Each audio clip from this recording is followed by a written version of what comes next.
जी students, कैसे हैं आप लोग। मैं आपका फिजिक्स टीचर तलहा उबैद और आज हमने चैप्टर 8 के एक्सरसाइज के शॉर्ट क्वेश्चंस करने हैं। तो चलें जल्दी से हम शॉर्ट क्वेश्चन 8.1 की तरफ चलते हैं। वो कह रहे हैं what features do longitudinal waves have in common with transverse waves. सबसे पहली बात तो ये कि ये दोनों मैकेनिकल वेव्स की टाइप्स हैं। दोनों में जो एनर्जी है वो वाइब्रेशंस के थ्रू ट्रांसफर होती है। ठीक है, हम कह सकते हैं following are the features which both waves are in common. Both are types of mechanical waves. इसी तरह both waves transmit energy from one point to the other, और in both waves energy is transmitted due to the vibrations of particles of medium, यानी medium के particles की vibrations के through energy एक point से दूसरे point की तरफ चलती है। हम कह सकते हैं कि these are the types of progressive or traveling waves. इसी तरह both waves are produced due to the periodic disturbances in the medium. तो ये था फर्स्ट शॉर्ट क्वेश्चन। अब हम मूव करते हैं अपने सेकंड शॉर्ट क्वेश्चन की तरफ। यहाँ पर एक 5 डिफरेंट वेव फॉर्म्स गिवन है CRO की स्क्रीन के, और वो ये पूछ रहा है which trace represents the loudest note. सबसे ज़्यादा आवाज़ कौन से ग्राफिकल रिप्रेजेंटेशन में पैदा हो रही है, यानी साउंड वेव्स की इंटेंसिटी मैक्सिमम किस केस में। हम जानते हैं लाउडनेस का ताल्लुक इंटेंसिटी के साथ होता है और इंटेंसिटी का ताल्लुक एम्पलीट्यूड के साथ होता है। अब आप यहाँ देखें सबसे ज़्यादा एम्पलीट्यूड इस वेव फॉर्म में आ रहा है। हम कह सकते हैं कि जो डी वेव फॉर्म है ये लाउडेस्ट नोट को जाहिर कर रही है। इसी तरह पार्ट बी में वो कह रहा है which trace represent the highest frequency. Frequency का ताल्लुक होता है नंबर ऑफ ऑसिलेशंस या number of waves per second के साथ, और यहाँ पे आप गौर करें मैक्सिमम नंबर ऑफ वेव्स या साइकिल यहाँ पे आ रहे हैं, 4 साइकिल आ रहे हैं। इसका मतलब है यूनिट टाइम में यानी 1 सेकंड में भी ज़्यादा नंबर ऑफ साइकिल्स आएंगे, यानी इस वेव फॉर्म में मैक्सिमम फ्रीक्वेंसी शो हो रही है। यही हमारा आंसर है जो आपको यहाँ लिखा भी नज़र आ रहा है। अब हम मूव करते हैं अपने थर्ड शॉर्ट क्वेश्चन की तरफ।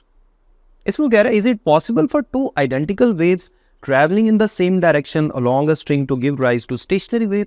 तो इसका आंसर है नो। अगर तो 2 वेव्स जिनकी फ्रीक्वेंसी सेम है अगर ऑपोजिट डायरेक्शन से आए तो फिर तो स्टेशनरी वेव्स बन सकती हैं, लेकिन सेम डायरेक्शन में चलते हुए स्टेशनरी वेव्स नहीं बन सकती। No 2 identical waves travelling in the same direction don't give rise to stationary waves because for the production of stationary waves 2 identical waves should meet coming from opposite direction. ये the third short question. Fourth में कह रहा है a wave is produced along a stretched string but some of its particles permanently shows zero displacement. What type of wave is it? तो ये stationary wave की बात हो रही है। जब 2 आइडेंटिकल वेव्स ऑपोजिट डायरेक्शन से आए और आपस में मिलें तो कुछ पार्टिकल्स जो है वो बिल्कुल भी वाइब्रेट नहीं करते, उनको नोड्स कहते हैं, और कुछ पार्टिकल्स मैक्सिमम एम्पलीट्यूड से वाइब्रेट करते हैं, उनको एंटी नोड्स कहते हैं। इसके बाद है शॉर्ट क्वेश्चन नंबर 5। इसमें कह रहा है explain the terms crust, trough, node and anti node. सबसे पहले आप क्रस्ट को डिफाइन कर लें। पहली बात तो ये कि क्रस्ट और ट्रफ का ताल्लुक ट्रांसवर्स वेव के साथ है और नोड और एंटी नोड का ताल्लुक स्टेशनरी वेव्स के साथ है। तो क्रस्ट क्या है? The portion of transverse wave which is above the equilibrium line. जो इक्विलिब्रियम लाइन से ऊपर होता है उसे क्रस्ट कहते हैं, जो नीचे होता है उसे ट्रफ कहते हैं। ठीक है, ट्रफ भी आ गया।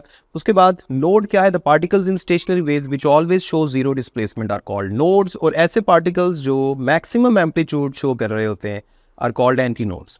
और नोड और एंटी नोड का ताल्लुक कौन सी वेव के साथ है? स्टेशनरी वेव के साथ। ये था 5th शॉर्ट क्वेश्चन। अब हम मूव करते हैं अपने छठे शॉर्ट क्वेश्चन की तरफ।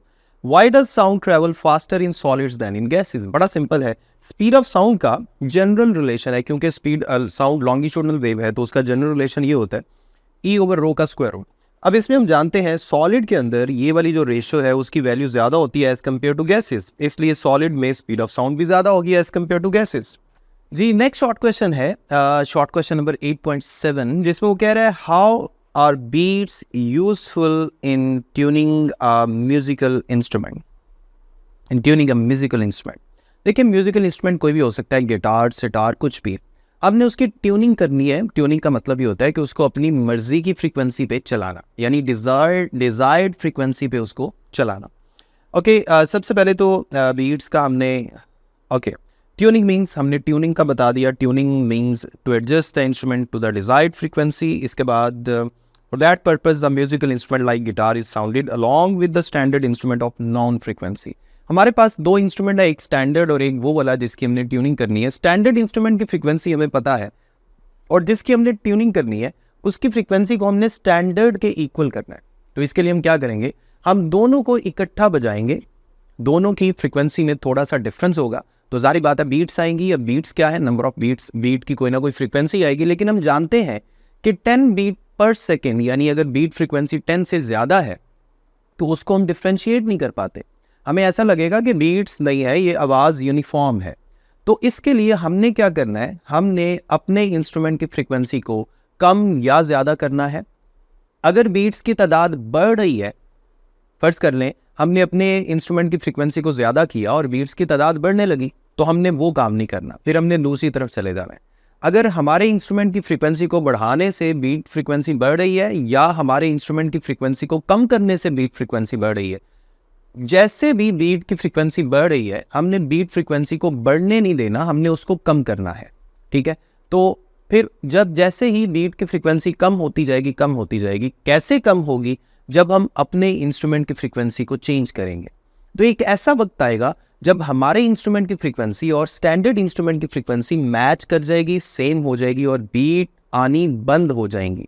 तो हमने बीट्स की तादाद को ज़ीरो करना है, डिक्रीज करके, इंक्रीज करके ज़ीरो नहीं करना।